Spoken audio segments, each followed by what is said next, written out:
The golden chandeliers reflected off polished tables. Velvet curtains swayed slightly, casting dancing shadows over the crowded room. Cigarette smoke mingled with the sharp scent of whiskey and perfume. This was Las Vegas at its most glamorous, a world where charm, power, and fear intertwined. At the center of the stage stood Frank Sinatra, immaculate in his tuxedo, charisma radiating like a weapon. His voice, rich and confident, carried easily across the hall. Every smirk, every glance was calculated. He could charm, intimidate, and control a room with ease, and tonight, he intended to remind everyone why he was at the top. Off to the side, nearly blending in with the crowd but unmistakable to those who knew him, sat Dean Martin. Relaxed, glass in hand, faint smile on his lips. To an outsider, he seemed easygoing, perhaps even oblivious. But a closer look revealed a man with a keen mind and a calm, watchful presence. He had faced scrutiny, rivalry, and fame before.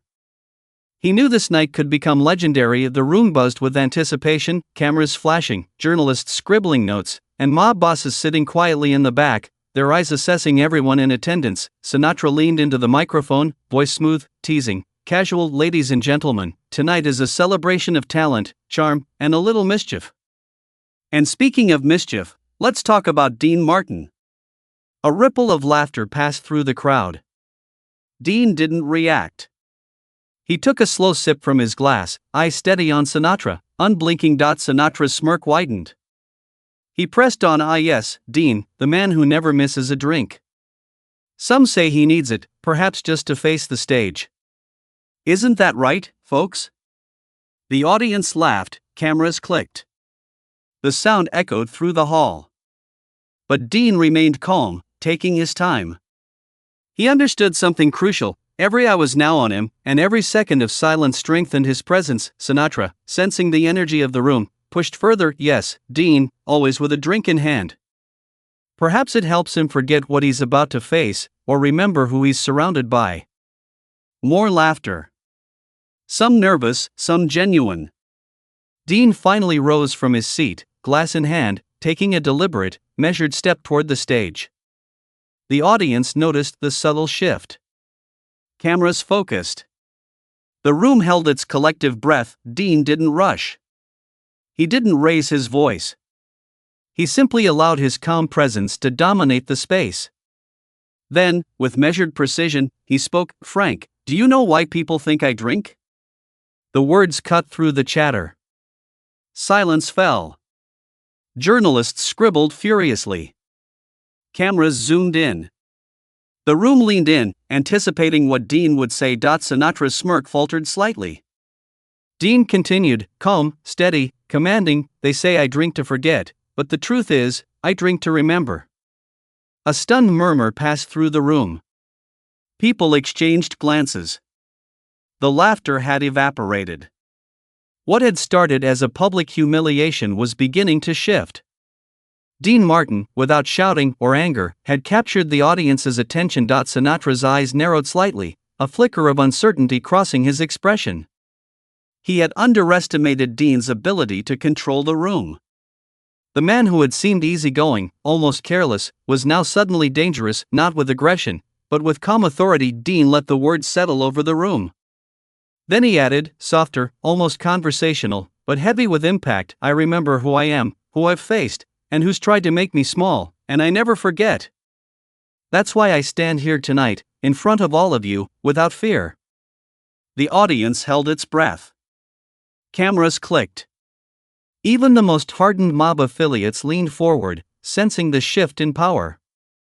Sinatra, for all his experience commanding rooms, realized something crucial. This wasn't going the way he expected. Dean Martin had turned the humiliation into a display of dominance, not through words alone, but through presence, poise, and the quiet weight of his gaze. He paused, letting the room feel the full weight of the moment.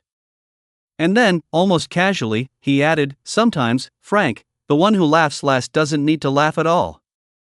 The words echoed across the hall. Whispers spread. Cameras focused. The atmosphere had changed completely. Sinatra's intended joke had become the stage for Dean's first decisive strike. Dean returned to his seat, glass in hand, but his eyes never left Sinatra. He didn't need to raise his voice. He didn't need theatrics.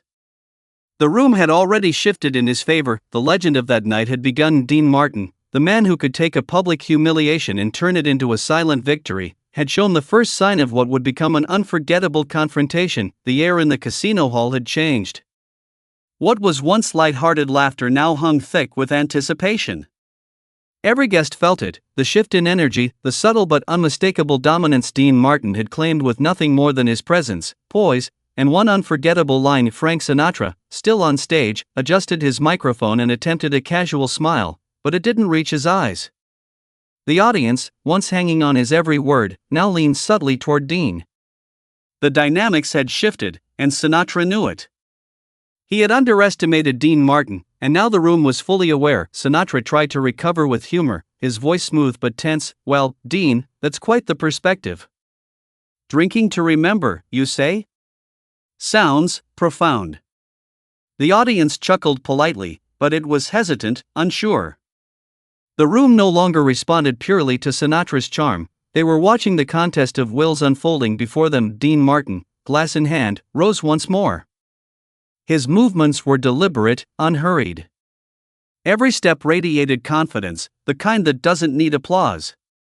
He met Sinatra's gaze, calm, steady, unshakable. "A Frank, it's not profound. It's reality. You see, people think strength comes from charm, from bluster, from laughter at someone else's expense. But true strength comes from knowing who you are and standing tall, even when someone tries to make you small." A ripple of murmurs passed through the audience. Cameras clicked frantically. Journalists scribbled every word. Even the mob bosses, men accustomed to intimidation and power, leaned forward slightly. Dean Martin was teaching a masterclass in authority. Sinatra's composure wavered. He was used to controlling the room effortlessly. Yet here, faced with Dean's calm and measured presence, he felt something rare, unease. Standing tall, you say? And I suppose that makes you untouchable, Dean? Sinatra's tone was playful, but there was an edge, an attempt to reclaim dominance. Dean's lips curved into a faint, knowing smile.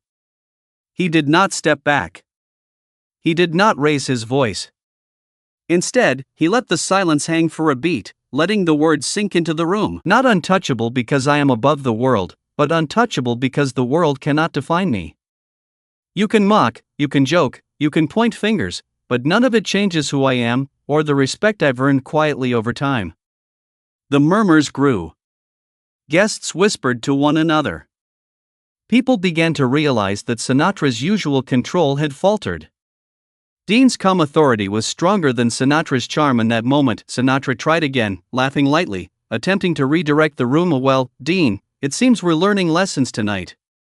Care to teach me one more?" Dean's eyes locked onto Sinatra's, unwavering.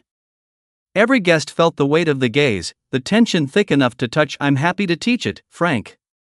But lessons aren't about words alone, they're about presence. They're about patience. They're about letting the room realize that sometimes, the one who remains calm is the one who wins." The silence that followed was electric. Journalists, celebrities, and even Sinatra's allies were captivated. This was no longer entertainment, it was a battle of wits and composure, a psychological duel for every eye in the hall. Dean took a measured step closer, voice soft but resonant. "You thought mocking me would make you larger, more commanding. But it's the opposite. The louder you try to dominate, the more obvious your insecurity becomes. And tonight, everyone can see it." The audience stirred, leaning forward. Even those who had been loyal to Sinatra felt the weight of Dean's words. Cameras clicked rapidly, trying to capture the unseen tension that could not be photographed. Sinatra's smirk faded slightly. He shifted on the stage, adjusting his cufflinks and jacket. He attempted to regain control, speaking faster now. "Dean, you have a way with words, I'll give you that. But words can only do so much." Dean smiled faintly, a quiet, almost imperceptible motion, but heavy with implication. "Sometimes, words do more than all the noise in the world, Frank. Sometimes, a single line, delivered with calm, focus, and truth, can change everything. And tonight, the room knows that." A wave of realization passed through the audience. Sinatra's intended humiliation had backfired spectacularly. Dean Martin had turned the joke into a lesson in composure, confidence, and psychological dominance. Sinatra tried to laugh, but it was forced, uneven. He could feel the room shift, the attention, the admiration, the subtle allegiance had moved toward Dean. The mob bosses noticed. The journalists noticed.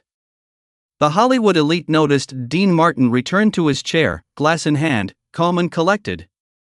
He didn't need applause, laughter, or cheers. The room had already acknowledged his victory silently. Dean's final words, for the moment, soft but heard by all, carried the weight of the night. Remember, Frank, the one who stands quietly, unwavering, and true to himself, always has the last word. The room exhaled collectively. Cameras clicked endlessly, scribes filled their notepads. The legend of Dean Martin had begun its ascent, not just as a singer or entertainer, but as a man whose quiet authority could eclipse the loudest personalities in the room. The room had shifted. What began as laughter at Sinatra's jest had dissolved into a charged tension that could be felt in every corner of the Las Vegas casino hall. Guests leaned forward in their seats. Journalists scribbled furiously.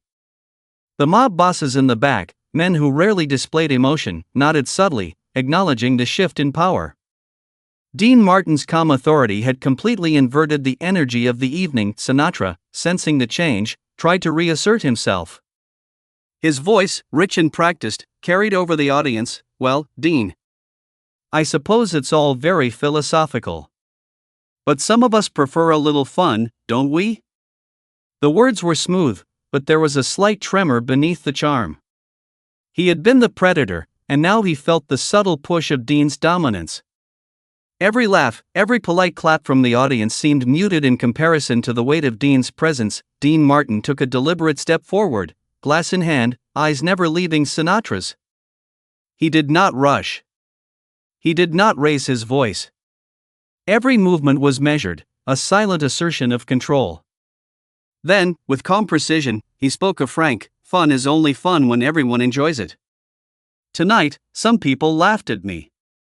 But the room knows the truth. Laughter at someone else's expense is weakness, not strength. A ripple of murmurs passed through the audience. Cameras clicked incessantly.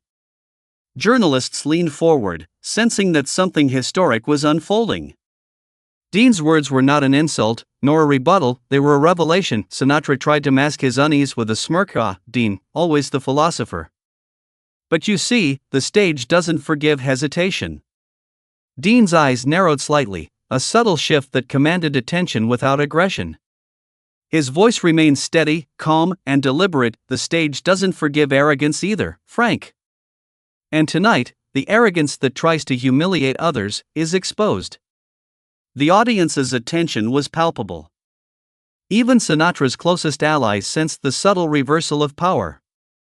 Dean Martin was no longer just defending himself, he was commanding the room, controlling every eye, every whisper, every reaction. Dean took a slow, deliberate sip of his drink, letting the silence linger. He did not hurry.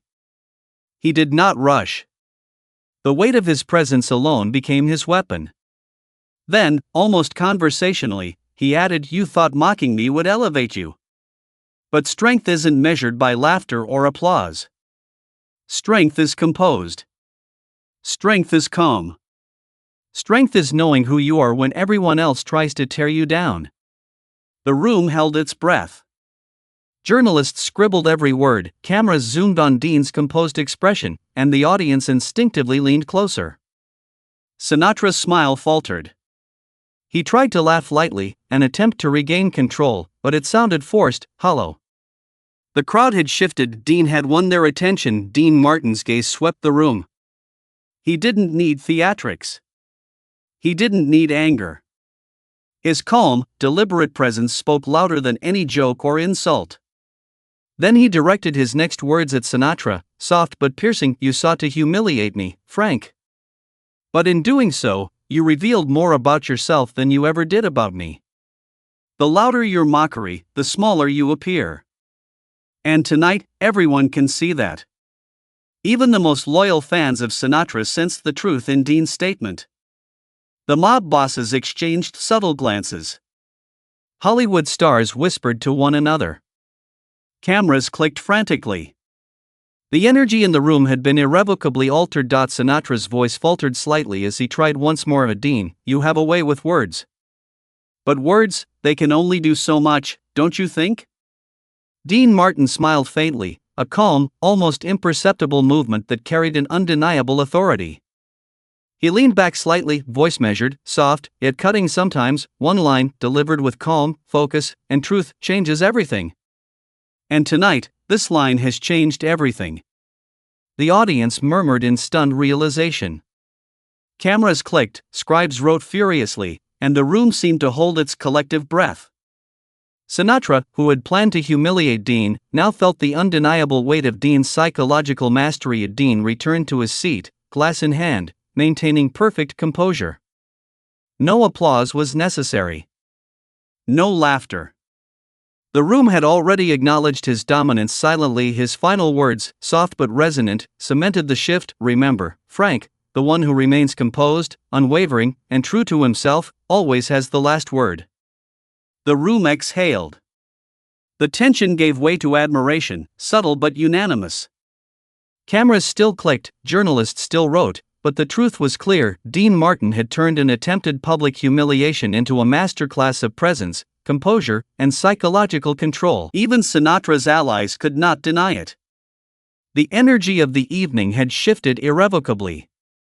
Dean Martin, the man who had been mocked moments ago, now owned the room without raising his voice, without theatrics, without anger, and the legend of that night began its ascent. Dean Martin didn't just respond to humiliation, he redefined it. The hall, once filled with laughter at Sinatra's playful insult, now pulsed with tension. Every guest, from Hollywood stars to mob affiliates, felt the invisible shift. Cameras clicked frantically, journalists scribbled every word, and the audience leaned in, caught in the psychological duel unfolding on stage. Sinatra, normally the master of charm and control, felt the weight of Dean Martin's presence pressing down. The laughter that once followed his every quip had dissipated. The room was no longer his stage, it belonged to Dean. Dean rose slowly, deliberately, letting the moment stretch. Glass in hand, he walked with measured steps, each movement radiating confidence. There was no rush, no theatrics, just calm authority. His eyes met Sinatra's, unflinching, unwavering, frank. I've heard people say that comedy and mockery can win the room. But tonight, it isn't laughter that commands respect. It's truth. It's presence. It's standing unshaken while others try to break you. The audience gasped slightly, feeling the gravity of the words. Cameras zoomed. Even Sinatra's closest friends could not look away. The message was clear. Dean Martin had turned Sinatra's attack into his own platform of dominance. Sinatra tried to recover, forcing a laugh. Dean, always so composed. But surely, the crowd still enjoys a little jest, don't they? Dean smiled faintly, calm, measured. Do they enjoy laughter? Yes. But respect is earned, not taken with mockery.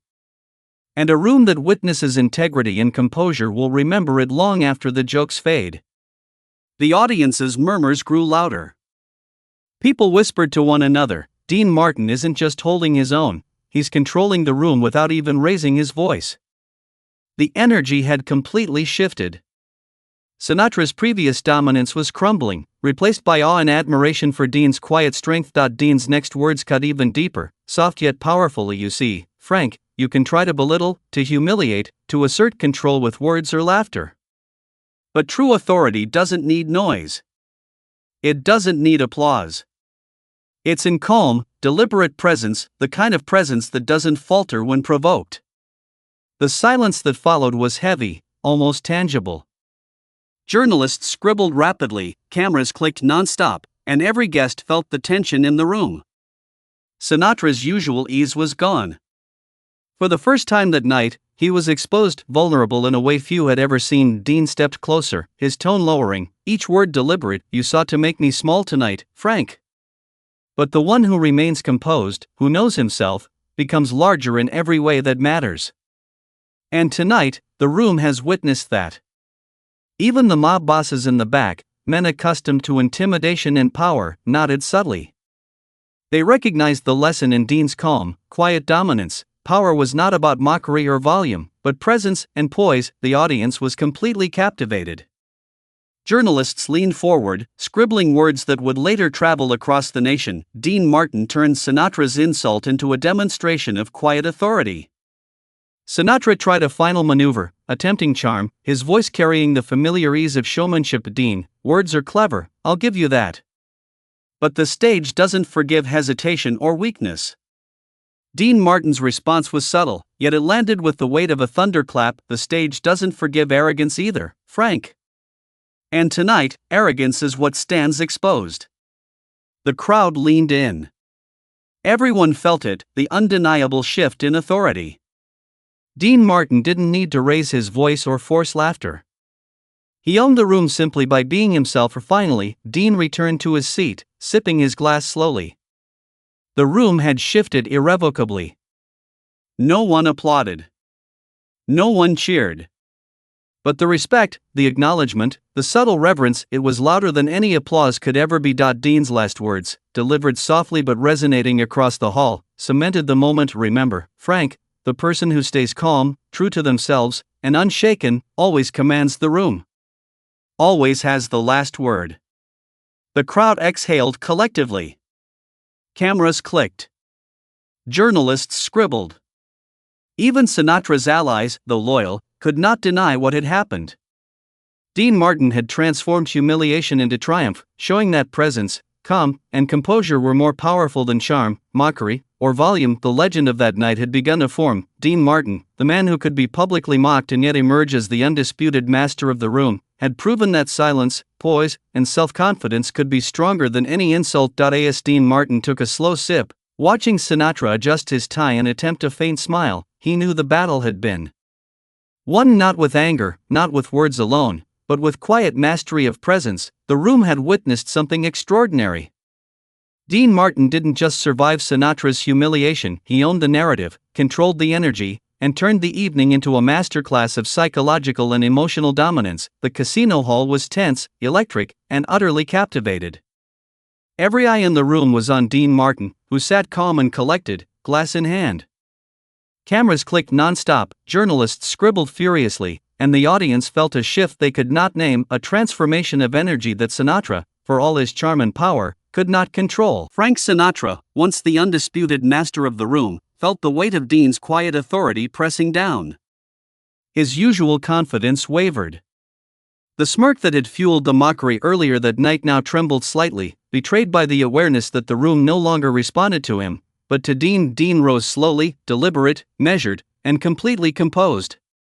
Every step radiated calm authority.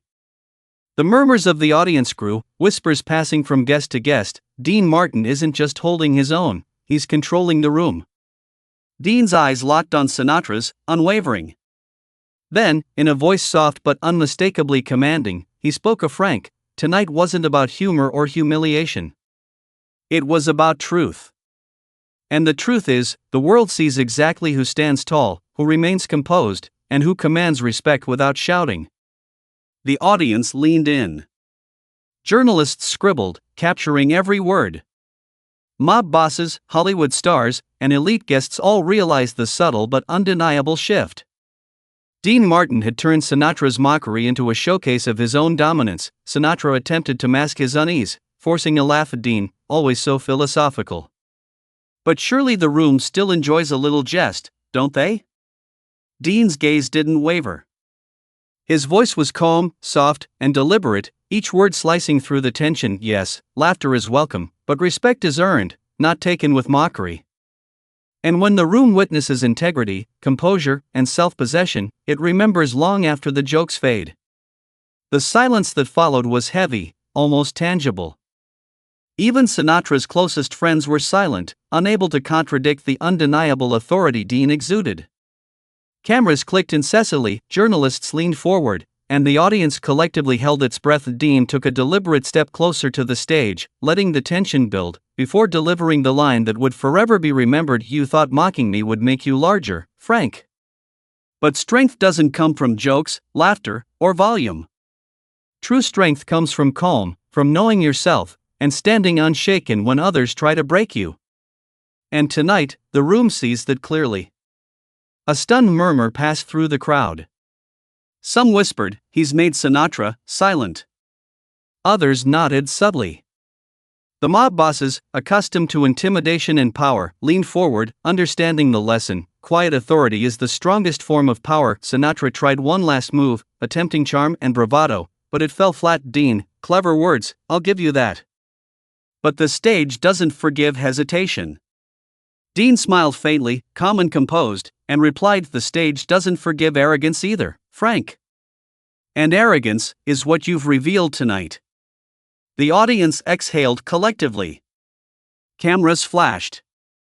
Journalists scribbled every word. Even those loyal to Sinatra could not ignore the truth. Dean Martin had won. Returning to his chair, Dean raised his glass subtly, not in mockery, not in triumph, but as a quiet acknowledgement of the room's recognition. The gesture spoke volumes. No applause was necessary. No laughter. The audience's respect, unspoken and unanimous, was louder than any cheer. Dean's final words sealed the moment, delivered softly but resonating across the room. Remember, Frank, the one who stands calm, unwavering, and true to themselves, always has the last word. The room collectively exhaled.